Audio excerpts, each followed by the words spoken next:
Hello there, I'm Scotty, and my pick for January is Berry Monday. Alright, so before I get into this, Scotty's pick. Okay, so I'm going to explain this before I get into it. So, I'm subscribed to Cody Leach here on YouTube. Every month, he tries to do a video where he talks about a movie that is connected to him, or he thinks is underrated, or he thinks should get some eyes on it.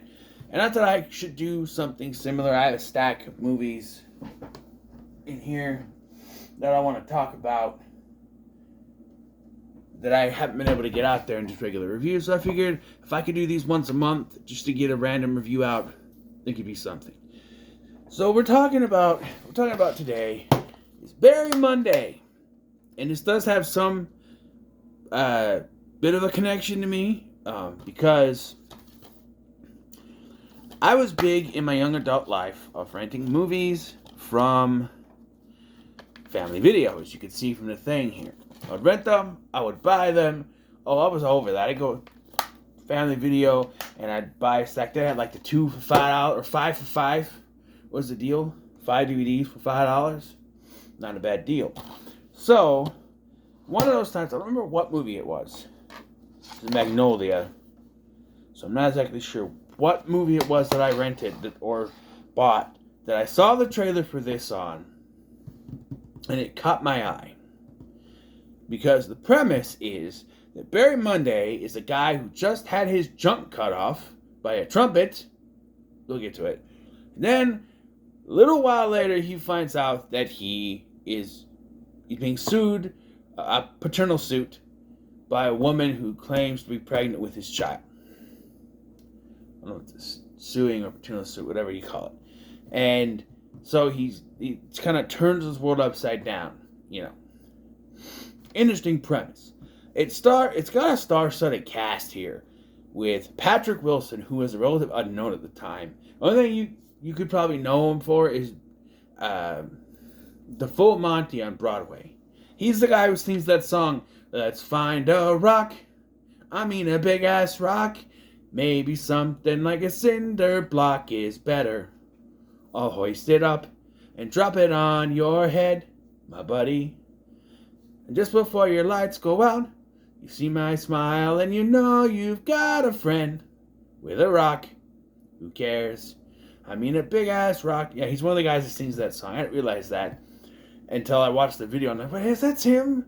When he's younger, But that's probably where you know him from, is the Broadway stuff. He wasn't really known for movies yet, In the same year, according to Wikipedia, Insidious is a 2010 movie. That's what everyone says. But it didn't actually come out in a wide thing in America, like a wide release in America, to 2011. I don't know. I looked it up. It's weird. This movie came out in 2010, the same year. Obviously before Insidious was a thing, so before he became big. Patrick Wilson is in it. Judy Greer, again, I think before this, the only thing you could remember her from is the sixth chick in 13 Going on 30. Chloe Sevigny, I don't know how to pronounce her name. I don't know if she was in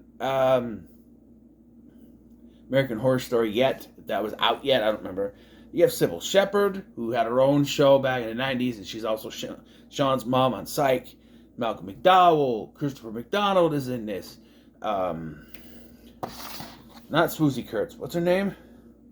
Billy D. Williams plays his boss. Mizzy Pyle has some weird cameos. Shea Wiggum in a role I didn't realize he had.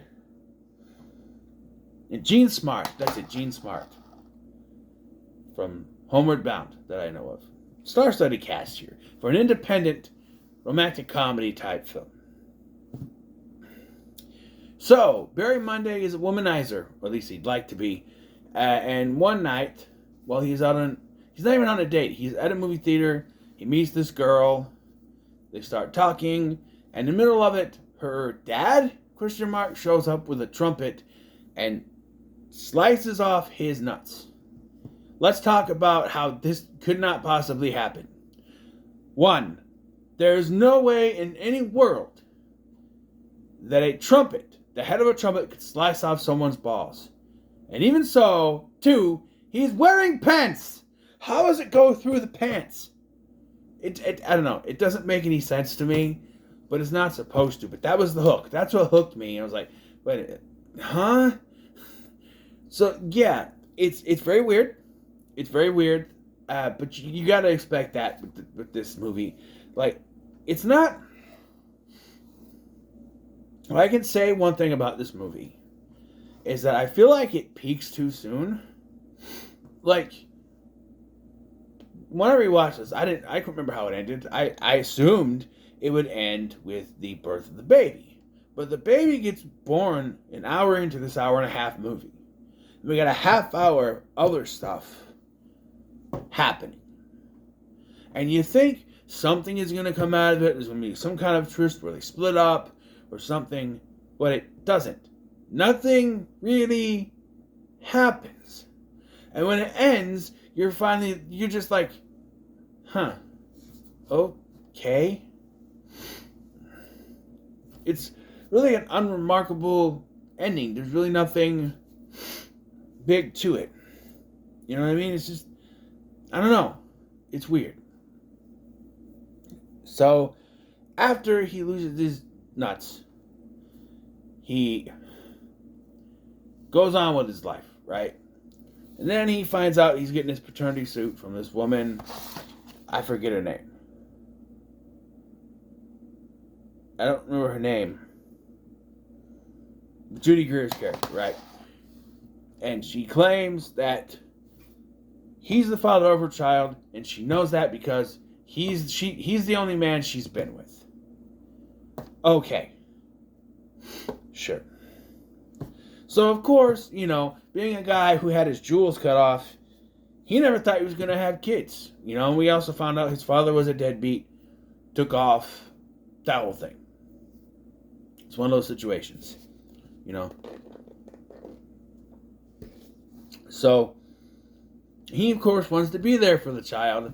And I'm going to say this. They have chemistry, but Judy Greer really makes it hard for that to work at the beginning of this movie. I know that she's supposed to come across as she just, I think the whole point of this is she wanted child support. And now this guy who she had a one-night stand with wants to be there for the child. She didn't expect it because she thinks this kind of guy wants to just, okay, I'll pay the child support, whatever. But speaking from experience, I pay child support, right? So, but if I'm going to pay child support, I want to be involved. So I am involved with my son's life. I really like that. I love it a lot.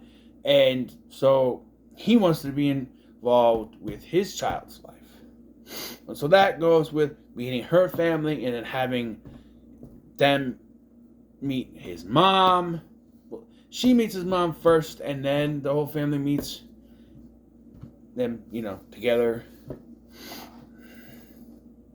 But yeah, it's that sort of thing. So, there is really some kind of lollygagging with some of the scenes. Like, it seems like they stretch some things out. I don't know. It's interesting. There's a lot of stuff going on, but not a lot of stuff going on at the same time, if I can phrase it that way. So, we find out that his boss knows her father, and that becomes a thing. And then, when he and his buddy, Shea Whigham's character, they get Shea Whigham, this was after Fast and Furious, but before the Death Note movie, which is not a bad movie for me to hate. Stop hating on it. I know it's not like the anime, but still. That's why it's called an adaptation, not direct copy of. You know what I'm saying? I'm just saying. So, what was I saying? So they go to a strip club, and there he sees this stripper, and he realizes it is the younger sister. But what caught me off guard is that one of the other guys go to touch her on the ass, and he punches him, and I'm just like, why? And they don't ever explain it. He and his buddy get kicked out, And then, like, the next night, they go to dinner. And so the sister then tries to exploit him and what happened with his nuts and why. Because he told Judy Greer about it, but he didn't tell the specifics. And so when she tries to out him for what actually happened, the whole situation, he then outs her for being the stripper. But she has an alibi because the preacher that's there, the father, the priest that's there, and her dad both say she was there till 10. She was there with them at some dinner with Judy Greer as well till 10:30. But then afterwards, they keep hinting that it could be her. But now I'm confused because if she has an alibi and her father and the father are, standing up for her, saying she was there, how could it have been her? I don't know. And they never really confirm it. And here we are, an hour into the movie, and her water breaks. I'm like, okay, cool, we're going to wrap this up soon. And we get the birth. Okay, so first of all, when they go to the doctor's office early on in the film, and she says she's going to have a home birth, a water birth, and I'm thinking, because in my mind, I think you're fully submerged in water, right? And I'm thinking, well, won't the kid drown when it comes out? It needs oxygen right away, right? No, my dumb ass, you're in water, but it's only like to your waist. So when it comes out, it won't be fully, And second of all, I'm just going to say this. If you ever do that, you're incredibly fucking stupid. I'm sorry. And, I'm going to apologize for that, But here's the reason why you are incredibly stupid. Why? I understand maybe it's in your religion or you were raised that way. But I think you would be incredibly stupid to not have some... Now, I myself have not experienced childbirth. Okay, I have not experienced that. I wasn't even there when my son was born. Not my fault. Her family's fault. I wanted to be there. They didn't call me to the next fucking day. Yeah, to tell me that my son was born. Anyway, like, a water birth, fine. But it's also not just water birth, it's a natural birth. Which means no pain meds. Oh, that's some bullshit. Alright? No. Like I said, I have never experienced childbirth, but I can imagine it is one of the most painful things in the entire world. I can imagine, when you kicked in the nuts, 10 times worse than that. Maybe 100 times worse than that. You know what I mean? A guy gets kicked in the nuts, it's their soft spot, it's their weak spot. Right? But I imagine that it's like 10 to 20 to 100 times worse giving childbirth. And you're going to go without pain meds? I get kicked in the nuts and I want some pain medication, let me tell you. You know what I mean? I'm just saying, I don't know who would voluntarily, on their own, say, I'm going to do a natural birth and be serious about it and actually go through with it. I mean, if I tried that, as soon as I get to the first, birth pains, fuck it, give me the epidural. Fuck it, give me the pain meds, give me something. You know what I mean? There's no way. Then again, I have a very low threshold of pain. So, there's that one. And again, the female body goes through so much more than men. We just got to worry about this thing popping up every once in a while. Where women, they have, they have their periods. And, and PMS and all that stuff. And having to, you have to wipe in there every time. Because, infections. There's a lot, women go through a lot more than guys do. We just have to, take it out and pee. We don't, like I said, we don't got to worry about it popping up. We don't got to, we have the least worries when it comes to this thing. Comes to our anatomy. So, I got to hand it to women for dealing with all this shit. And why do you think they're pissed off? Once a month. They have to deal with this shit. And us men, we're, not helping, I'm sure.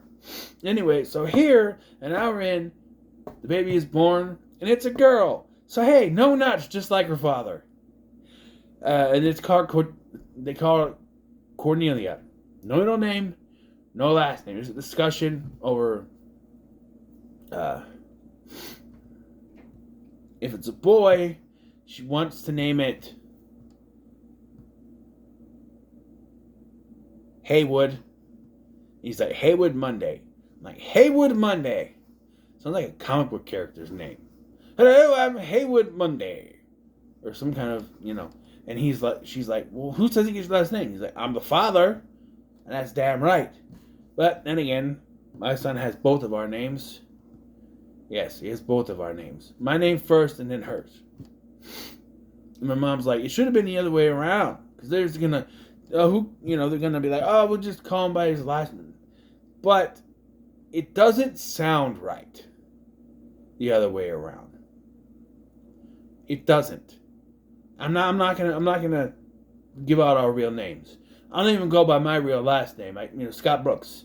That's my stage name, and I stick to it. But it should have the father's last name. That is tradition. I don't care. But yeah, baby's born, and then more meandering for a half hour, and I'm wondering, why are we still going? And I'm thinking, surely we're going to lead to a proposal and a wedding, and that'll be the end. That doesn't even happen. It's just more, because after this, now we get to a moment where he thinks, because he's in the park, and this African American gentleman comes up and calls the baby half Asian. So now he starts to believe that some Asian guy knocked her up, and she lied to him. And again, I couldn't remember the end of this, so I thought, was it fake? Was she trying to get child support from him, and knowing that the Asian guy wasn't going to provide enough because she knew his job? I don't know, but that doesn't really go anywhere. And there's also, so she goes out, Judy Greer goes out, right? So he has to watch the baby, and then he gets a phone call from his mom saying her disposal's not working. When he gets there, it's some group for people who have genital problems, male genital problems. And of course, the gag is one of them looks like a woman, because 2010, we weren't yet trying to portray transgenders as they are. So the joke is, that all these men have had problems with their genitalia, and one of them looks like a transgender woman. Transgender woman used to be a man. One of them is Kyle Gass, who has no dick. The Rage Cage has no dick, apparently. He still has his nuts, which I find to be very weird. I couldn't even think about looking down and just seeing nuts. I don't know. The other guy has a 16-inch penis, but it's thin like a rope. And the nuts are the size of raisins. I don't know. The other guy can't look at people when he talks about his penis. And honestly, he has nothing. And he pees out of his anus. So he says it. Anus. And of course, Barry's cracking up at some of these things. And I'm sorry. It is legitimately funny. Like, Kyle guy says he doesn't have one. And that's nothing. But then when the guy talks about he's 16 inches and is thin as a rope, I did kind of chuckle. And his nuts are the size of raisins. Then the other guy, first of all, he's turned into a corner like this because he can't face someone. And then he starts talking about he has nothing and pees out of, and how he says it. Anus. You're not going to laugh at that? Come on. And Christopher McDonald is the guy leading this thing. And he's like, I came over here. I'm supposed to be spending time with my daughter. And I brought my daughter over here to help fix my mother's disposal. And now I'm sitting here talking to 5 guys who are in a group of with a group of 5 guys who were talking about their nuts. He's got a point. Like, he didn't sign up for this. He's being forced to sit here. I don't know if you ever find out what the transgender woman's problem was. Maybe because the transgender, I don't know. I guess we didn't want to go that far with the joke. She just sits there. But yeah, then we get, they're sitting there, they're talking, and they get closer, right? So after the child is born, after the baby's born, but before the scene with the guys with no nuts, there is, they make you think throughout the film that he's going to end up cheating on her, with hooking up with the sister, or that the sister it's going to be, they're going to be caught in some kind of compromising position sort of thing.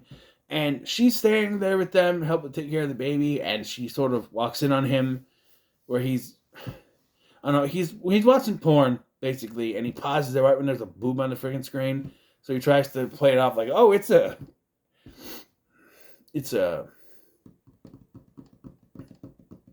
some tape that Judy Greer was watching, and he went to turn it off.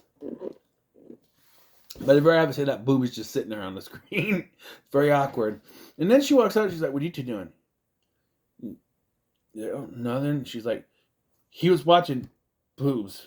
Gross. And I'm just like, nothing came of that. Nothing ever comes from this, by the way. Nothing. Because I'm waiting for her to catch them in some compromising position or some kind of misunderstanding, and then you're going to have a fight. He's going to have to win it back, No, that never happens. Which makes this last half hour kind of meh and meandering and going, how are we going to end? How are we going to end?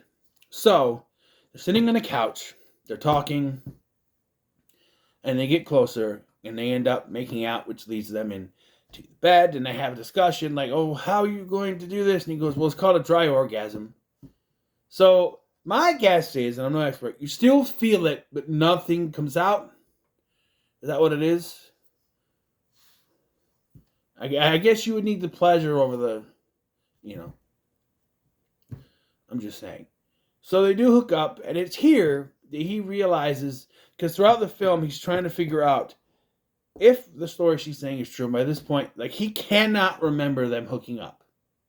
And so at this point, he's questioning, right? He's questioning whether or not this actually happened, because he thinks this Asian guy that's outside was the one that she hooked up with. So he sees this tattoo, and then they start to go to Pound Town. And that's when he has the memory of it happening. Because she was telling the story of how they met beforehand. And now he sees this tattoo she has, and that's what leads him to remember. And he gets all excited and all happy because he realizes it is his daughter. And then he screams out his daughter's name because he's happy, because he realizes that it is his daughter. But that, I don't know, that's awkward. That's just awkward. Don't do that. But yeah, and then we cut to him at work, and Billy D. Williams comes up and says, hey, can you stay late afterwards and do this, that? Yeah, okay, sure. And then he comes home, and it's a surprise birthday party because he forgot it was his birthday, apparently. Lucky he forgot, right? Or else, So, and his mom leaves him a picture of his dad because he was talking to her earlier in the movie. And he has another conversation with the sister where he's like, it was you, wasn't it? And even his friend was like, okay, so there's a conversation that he has with Judy Greer earlier about how they met. She was called ugly by some guy who I thought was going to turn out to be Shea Wiggum's character, but I guess it wasn't because he's there with her and she doesn't freak out or anything. I don't know. And then, well, I guess that, well, when they show the flashback, he's there with his friend. So I guess it wasn't him. Although it could be she just didn't see his face. And by this point, she doesn't have her glasses anymore, which does make her look better. I don't know. That Judy Greer is not an ugly woman. by any way, shape, or form. But put these big old, glasses. Can you see it? Big old glasses on them. She doesn't really have her hair back because when you want to make a girl ugly, you put her hair back in a ponytail and the big old glasses, and there you go. She's all that style. But yeah, and then they hooked up. So they had this party, and then we just cut to him narrating over them with the daughter. His daughter gets older now, and they're talking, and they're in the park, and they walk off. And I'm thinking, there's like a gathering somewhere? I'm thinking, is that like a wedding? I had to get closer to see because my eyesight's not so good. No, it's just a group of people in a park, and then the movie ends. It's kind of just a meh ending. It's like they didn't know how to end the film. No, I guess maybe they didn't want to end it with a wedding, because maybe that'd be too much, but you end it with them together, raising this child. I don't know, it's just kind of a meh ending. There's no real conflict. There's a couple scenes where you think that, him saying something is going to lead to something, but it doesn't really. It just sort of fizzles out. Like I said, it peaks an hour in because the baby is born. You think, okay, that should be the end, right? But we keep on going, and then we're just gonna go till the hour and a half. It's like we're gonna end with the baby's born, right? And they're like, oh no, we're only an hour in. We need this to be an hour and a half, and it's like, so what do we do? I would have pushed the baby being born to the end. And you could do that. You could have that dinner. She has what she thinks is a contraction to have baby, but it's like a Braxton Hicks contraction or something like that. And then they connect, right? And at his birthday party is when the water breaks, and then the baby is born, and they're happy. You could have done that. You still could have done your story the way you were doing it. The baby did not have to be. The only thing that would not work is, I guess you could still have him come over to fix the disposal. He could still go through that thought of, well, what if it's not mine? See, at the beginning of the film, he's told to get a paternity test, and he turns it down. And I'm like, well, why did he do that? Are you going to reveal this? Not the only reason that they did that was so we can have doubts later. And by then, baby's born, you can't say, I want a paternity test, But how do they do that when the baby's not born yet? How do you have a paternity test? Wouldn't they have to wait till the baby's born to do it anyway? Or, I guess. I don't know. I'm going to give this a very high middle of the road. It was decent. I thought it was good until we get the hour mark, and it was just sort of meandering. But it's not. I'm gonna recommend it because that's what these ones are. Movies I would recommend. I will recommend it if you can find it on Tubi or Freevee or Free with Prime type situation. Check it out. Like, I wouldn't go out of my way to buy this. I mean, I certainly bought this at a discount. This is probably one of the 5 for 5 things from there. I don't know if I buy it. Maybe it was like a $5 thing too, so it's not that expensive. But I wouldn't go out of your way to buy this, but certainly check it out. So there it is. My pick for the month. I'll be back in February for another pick. But for now, I'm going to get to pre-recording for birth month. So look forward to that. I can do like half of the month now. I'm waiting for. I just ordered a bunch of movies from eBay to be delivered, and I will get to those. But until then, I'm going to pre-record for the ones that I have right now.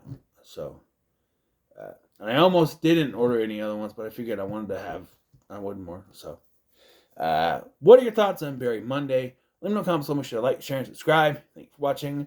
I'm Scotty, and I'll see you in the next one.